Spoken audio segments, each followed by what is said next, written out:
अस्सलाम वालेकुम students, second year physics chapter 15 का लेक्चर नंबर 13 जिसमें हमने प्रिंसिपल ऑफ मेटल डिटेक्टर्स सीखना है। स्टूडेंट्स, लेक्चर का आगाज़ करते हैं मेटल डिटेक्टर्स की वर्किंग डायग्राम से और यहाँ से बेसिक कंसेप्ट पहले सीख लेते हैं। इस फिगर में आपको दो बुनियादी तौर पे ओसिलेटर सर्किट्स जो है वो नज़र आ रहे हैं। ओसिलेटर सर्किट ए है और फिर oscillator circuit B. Word oscillator oscillation से है, ओसिलेशंस वाइब्रेशंस को बोलते हैं। आप फर्स्ट ईयर की फिज़िक्स में जो चैप्टर है सिंपल हार्मोनिक मोशंस के ऊपर, वहाँ इनसे मिलते जुलते लफ्ज़ और ये आप सीख चुके हैं। तो स्टूडेंट्स, अगर किसी अल्टरनेटिंग करंट के ऊपर ऑपरेट करते हुए सर्किट को ओसिलेटर सर्किट बनाना हो तो आपको बुनियादी तौर पे दो कंपोनेंट्स जो हैं वो अटैच करने हैं। तो यहाँ एक इंडक्टर जिसकी इंडक्टेंस L है और सर्किट ए के लिए L A से रेफर किया, और एक कैपेसिटर है जिसकी कैपेसिटेंस को C से डिनोट किया है। गौर कीजिए, तो जो इंडक्टर है स्टूडेंट्स और कैपेसिटर, इन दोनों को पैरेलल आपस में कनेक्ट किया गया है, यानी पैरेलल सर्किट जो है वो फॉर्म कर रहे हैं। इसी तरह जो ओसिलेटर सर्किट बी है उसमें भी जो कैपेसिटर और इंडक्टर है इनको पैरेलल मेथड में पैरेलल पैटर्न में आपस में कनेक्ट किया गया। और ज़ाहिर है एक वर्किंग जो है वो डिवाइस आपको बनानी है तो कुछ आपको एडिशनल चीज़ें भी साथ ऐड करना होगी।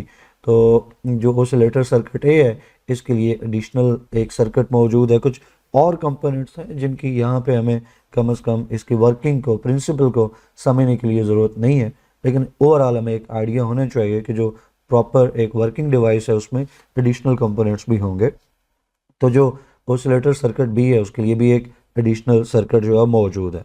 अब चूंकि सर्किट ए और सर्किट बी ओसिलेटर के तौर पे बिहेव कर रहे हैं, मींस ये ओसिलेशंस प्रोड्यूस कर रहे हैं, तो इनको डिज़ाइन इस तरह से किया जाता है कि सर्किट ए और सर्किट बी से जो निकलने वाली ओसिलेशंस यानी वाइब्रेशंस हैं उनकी फ्रिक्वेंसी एक जितनी हो।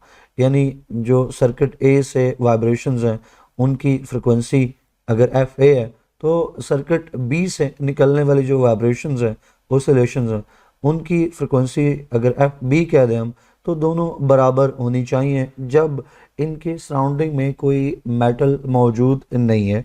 इनके सर्किट के साथ इंटरफेयर करने वाले जब सराउंडिंग कोई मेटल मौजूद नहीं है उस वक़्त इन दोनों की फ्रिक्वेंसी बराबर होनी चाहिए, और इनको डिज़ाइन इस तरह से किया जाता है कि ये दोनों फ्रिक्वेंसीज बराबर रहें। अब हम फर्स्ट ईयर में ही एक बीट का कंसेप्ट सीख चुके हैं। तो वहाँ हमने सीखा कि स्टूडेंट्स, अगर दो वाइब्रेशंस हैं, दो साउंड सोर्सेज हैं, एक साउंड वन है एक साउंड टू है, और दो साउंड्स हैं, साउंड्स वेव्स ही तो हैं ना, साउंड वाइब्रेशंस ही तो हैं। तो अगर दो साउंड्स की फ्रिक्वेंसी में स्लाइट डिफरेंस मौजूद है, थोड़ा सा डिफरेंस मौजूद है, तो उस वक्त जो है वो दो साउंड्स वेव्स जब इंटरेक्ट करती हैं तो बीट प्रोड्यूस कर सकती हैं। तो स्टूडेंट्स, जब इस सर्किट के सराउंडिंग में कोई मेटल लेके आइए, लाइक ओसिलेटर सर्किट भी है, इसके सराउंडिंग में कोई मेटल ऑब्जेक्ट जो है वो अगर आ जाता है, उसका नतीजा ये निकलता है स्टूडेंट्स के जो जिस सर्किट की सराउंडिंग में कोई मेटल का ऑब्जेक्ट आया उधर जो फ्रिक्वेंसी है वो चेंज हो जाएगी। और ओसिलेटर सर्किट बी की तरफ ये अगर आया है तो हम ओसिलेटर सर्किट बी को सर्च कॉइल का नाम दे सकते हैं या सर्च सर्किट का नाम दे सकते हैं।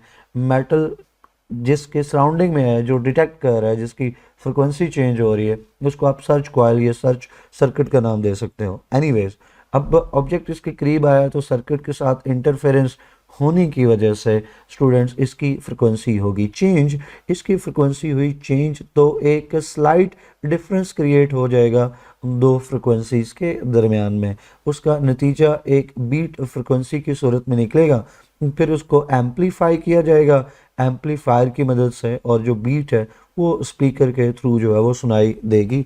यकीनन जब आप सिक्योरिटी वाली किसी जगह से गुजरे होंगे तो आपने मेटल डिटेक्टर्स की वो टिपिकल जो बीट है, वो साउंड है, वो आपने सुना होगा। तो स्टूडेंट्स, इसका फिर वर्किंग प्रिंसिपल क्या हुआ? आप दो ओसिलेटर सर्किट्स लीजिए जिनकी मेटल की एब्सेंस में फ्रिक्वेंसीज बराबर हो, उनसे निकलने वाली वाइब्रेशंस की ऑफ कोर्स फ्रिक्वेंसीज बराबर हो, और जब कोई मेटल एक सर्किट के करीब आए तो स्लाइट चेंज होगा एक ही फ्रिक्वेंसी में, उससे फ्रिक्वेंसी डिफरेंस के नतीजे में बीट प्रोड्यूस होगी और बीट जो है एम्पलीफाई करके स्पीकर की मदद से उसको सुनाया या सुना जा सकता है, जिससे कि पता चल जाएगा कोई मेटल जो है वो मौजूद है या मौजूद नहीं है। तो मेटल डिटेक्टर इस तरह से काम करता है। अब इसको नोट्स की सूरत में भी देख लेते हैं। जैसे अभी हमने देखा, एक कॉइल यानी इंडक्टर और कैपेसिटर को, जो कि दो इलेक्ट्रिकल कंपोनेंट्स हैं, इनको जब पैरेलल तरीके से जोड़ के एक सर्किट बनाते हैं तो वो करंट को ओसिलेट करवा सकता है, लिहाजा वो करंट का ओसिलेटर सर्किट होगा। तो एक एलसी सर्किट जो है बिल्कुल वैसे ही ओसिलेटर के तौर पे काम करता है जैसा कि मैस स्प्रिंग सिस्टम काम करता है। तो यहाँ पे चूँकि एलसी सर्किट को हम करंट दे रहे हैं, इलेक्ट्रिकल एनर्जी दे रहे हैं, तो यहाँ पे इलेक्ट्रिकल एनर्जी जो है वो कैपेसिटर और इंडक्टर के दरमियान में ओसिलेट करेगी। अगेन सादा लफ्ज़ों में आप कह सकते हो कि एलसी सर्किट जो है ये करंट का या एसी का ओसिलेटर है।